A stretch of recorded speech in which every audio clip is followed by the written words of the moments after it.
Padre nuestro que estás en el cielo, santificado sea su santo nombre. Perdone nuestros pecados, Señor, de pensamiento, palabra y obra, Señor. Guíenos y protéjanos, Padre bendito. Eres sumamente bueno con cada uno de nosotros, Señor. Mire, Padre Santo, ponemos nuestras vidas en sus manos. Y que nuestras vidas sean dirigidas, Señor, por su santa y bendita voluntad. Gracias por escuchar nuestras oraciones y nuestras peticiones. Alabado sea su santo nombre, Señor. En el dulce nombre santo de nuestro amado Señor Cristo Jesús. Amén. A Él sea la honra y la gloria por los siglos de los siglos. Santos. Amén. Le damos gracias a nuestro Dios, mis amados hermanos, por un día más de vida. Dios es sumamente bueno con cada uno de nosotros. Mis amados hermanos, miren. Nosotros vemos una vida simple, una vida, se levanta en la mañana, se va a trabajar, regresa, una rutina siempre, día tras día, pero en esa rutina hay muchas personas que están dando testimonio de el tal amor o qué tan grande amor es el que Dios nos ha dado a nosotros. Tanto que ha enviado a su único Hijo para que muriese por nosotros. Mis amados hermanos, en esta vida cotidiana que nosotros siempre llevamos, siempre pasamos día tras día, hay cosas que pasamos desapercibidos que claramente no contemplamos. Y eso viene siendo la naturaleza, la lluvia, la salida del sol, la entrada del sol.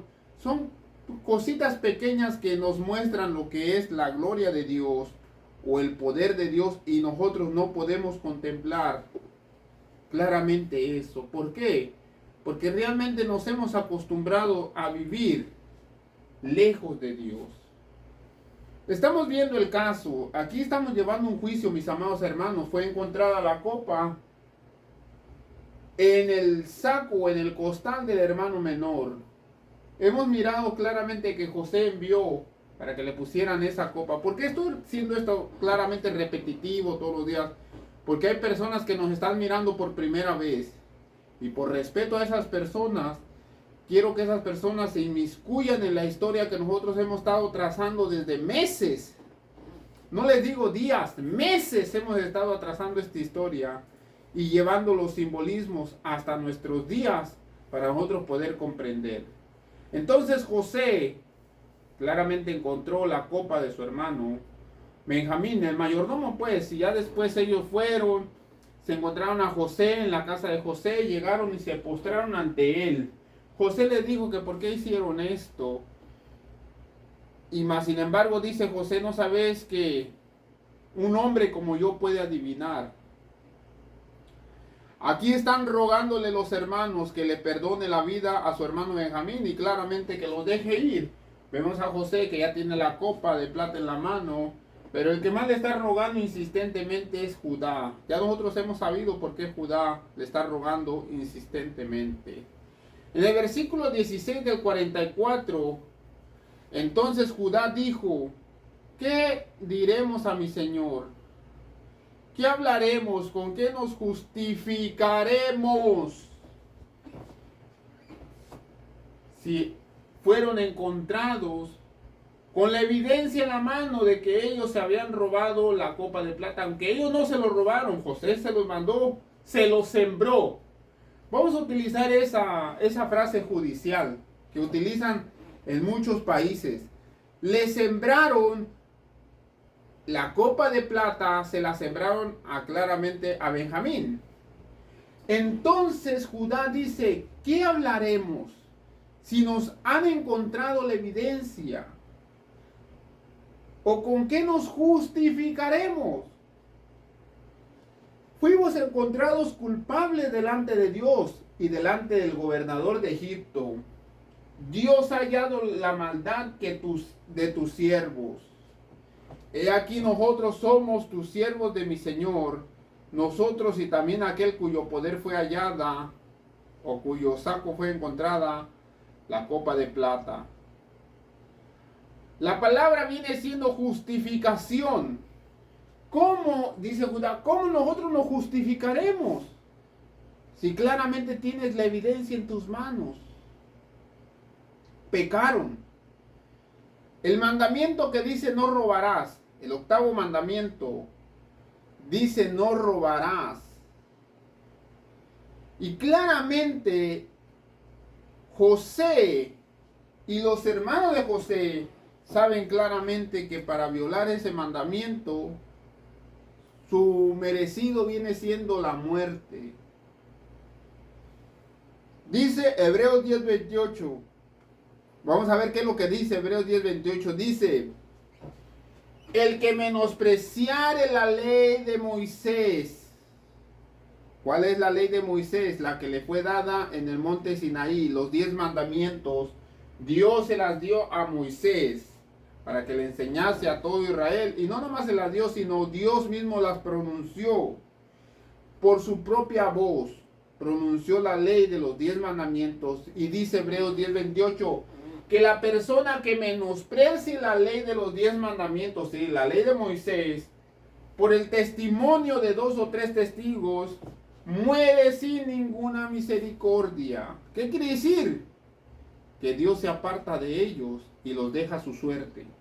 Si por allá les sucede un accidente, no es culpa de Dios, es culpa de ellos y la consecuencia es de ellos. Así es que estamos viendo claramente que la muerte es bien merecida para aquella persona que esté pisoteando o que esté negando la ley de los 10 mandamientos. Es lo que dice Hebreos 10:28. Ahora, el día de ayer estuvimos estudiando un poquito sobre este tema. Ahora, Juan dice: hijitos míos, estas cosas les escribo para que no pequen. Si alguno ha pecado, abogado tenemos para con el Padre, el justo. De ahí todos nos tomamos y decimos: hermano Tadeo, la muerte de Cristo Jesús me limpia de todo pecado, de toda maldad, me emblanquece, me resplandece y me justifica delante de Dios.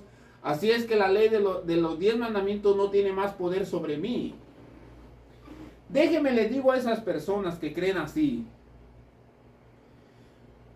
que la ley de los 10 mandamientos no nos salva a nadie.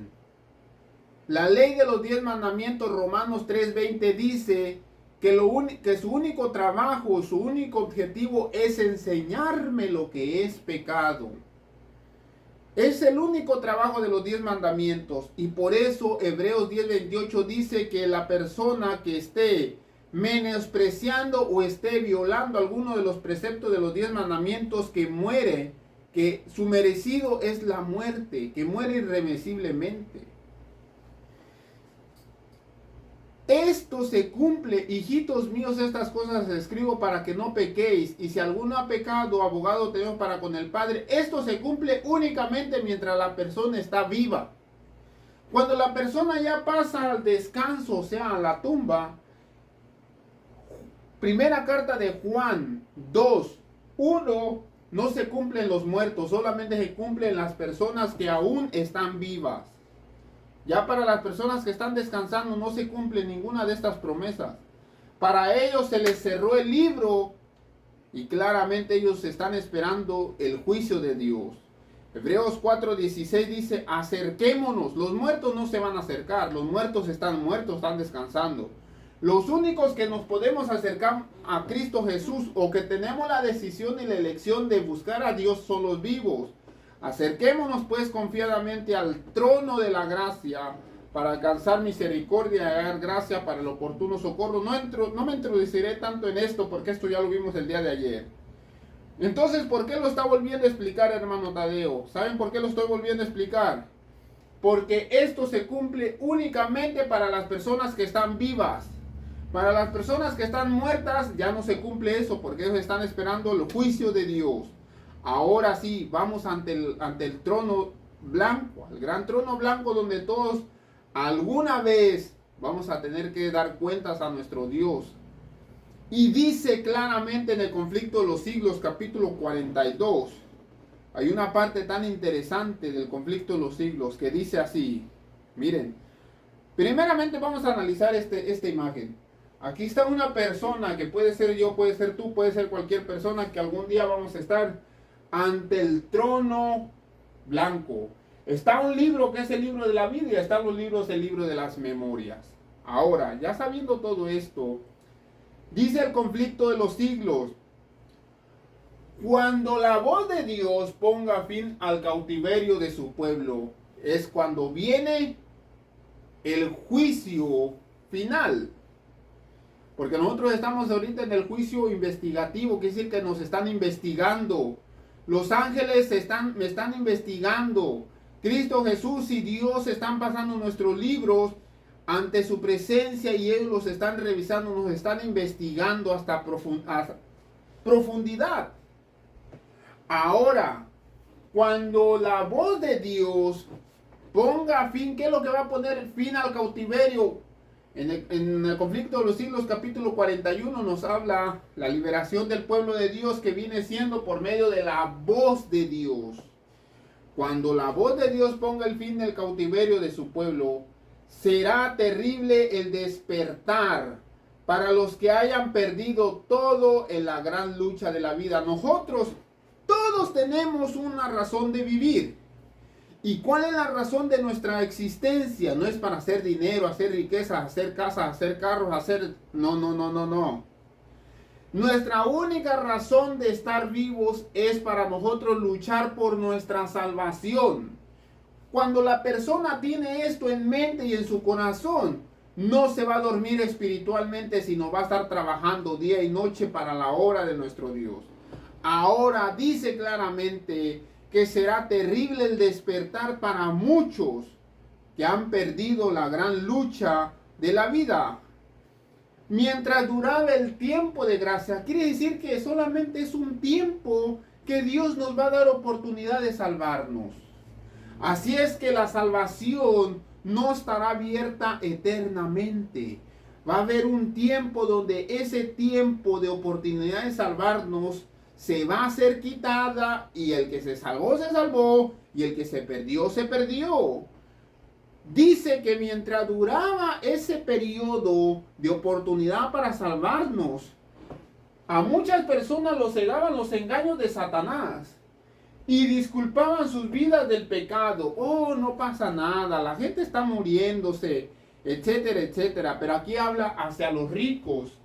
Los ricos se enorgullecían de su superioridad con respecto a los menos favorecidos, pero habían logrado sus riquezas. Vamos a ver cómo lograban estas personas sus riquezas. Miren, tanto que hasta se los voy a subrayar. A mí me gusta subrayarle. Se los voy a subrayar. Disculpen porque no tengo una mano que trace derecho, pero ya con eso tengo. Se me olvidó ponerle algún fondo, algo así. Los ricos que se enorgullecían de su superioridad con respecto a los menos favorecidos, pero habían logrado sus riquezas violando la ley de Dios, la ley de los 10 mandamientos. ¿Cómo estas personas hicieron sus riquezas violando la ley de los 10 mandamientos? ¿Y cómo, hermano Tadeo? Un ejemplo nomás. Miren. Se llega el sábado, el día de descanso del Señor. Muchos jefes o patrones o dueños de empresas dicen: no los obligamos, es opcional, el que quiera trabajar el sábado, que venga a trabajar. Cuando dice el mandamiento: no tienes que poner a trabajar a nadie, ni a tu burro, ni a tu asno, ni a tu siervo, ni a tu sierva, etcétera, etcétera, etcétera. No tienes que poner a trabajar a nadie en el día sábado.